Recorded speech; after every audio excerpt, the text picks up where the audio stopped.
The number of blood donations is the lowest it's been in 20 years.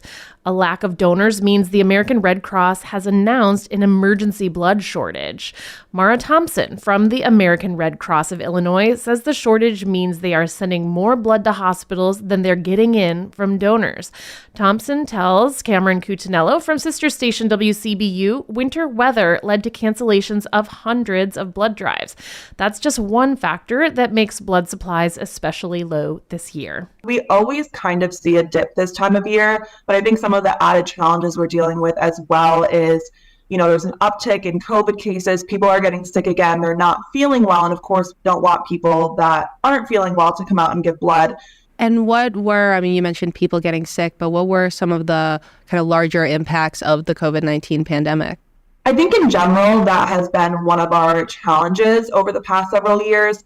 Even in the past 20 years, we've seen about 40% less people regularly showing up to give blood. And we contribute a lot of that to the pandemic.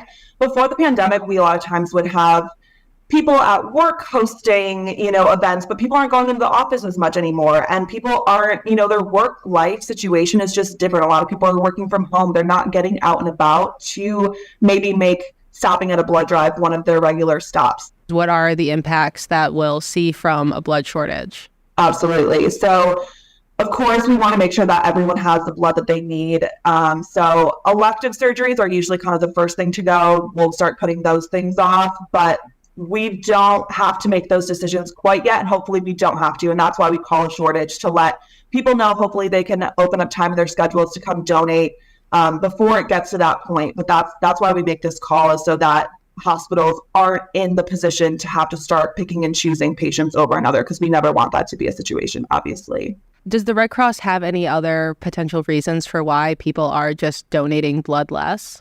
When it comes down to it, about 62% of the population is eligible to donate, but only 3% of that actually does go out and donate. And I think what we have been seeing is we see the same blood donors over and over again. Our regular blood donors are very consistent, and we are so grateful that they come out and donate. But where we are struggling is those first-time donors. People, unless they're used to having it in their schedule, it's not something that they're thinking to do.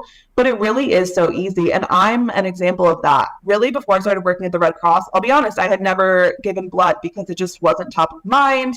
Unless you are at a university or a school or a workplace where maybe they have a blood drive there, it wouldn't necessarily be something that you think to add into your regular schedule.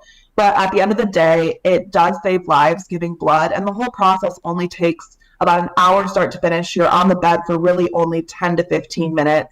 What impact has the FDA recently dropping restrictions related to gay and bisexual men had?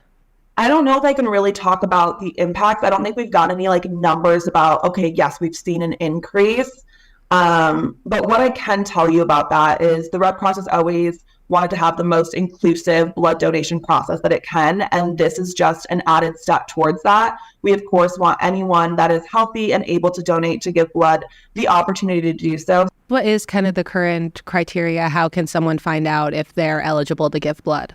So anyone 17 or older is eligible to give blood, 16 with parental consent.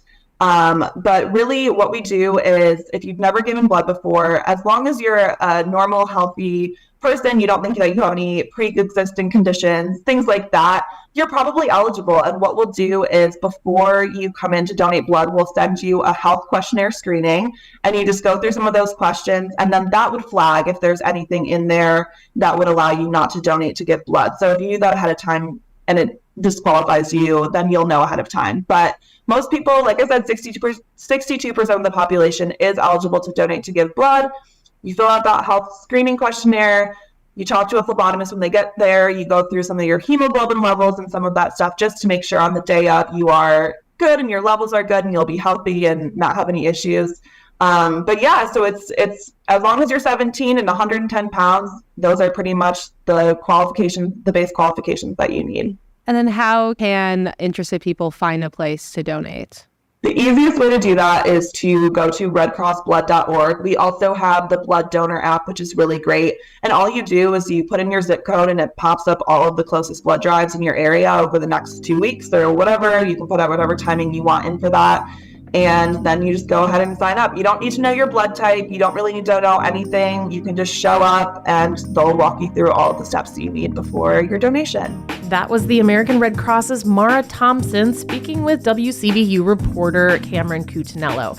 You can search area blood drives by zip code by going to redcrossblood.org.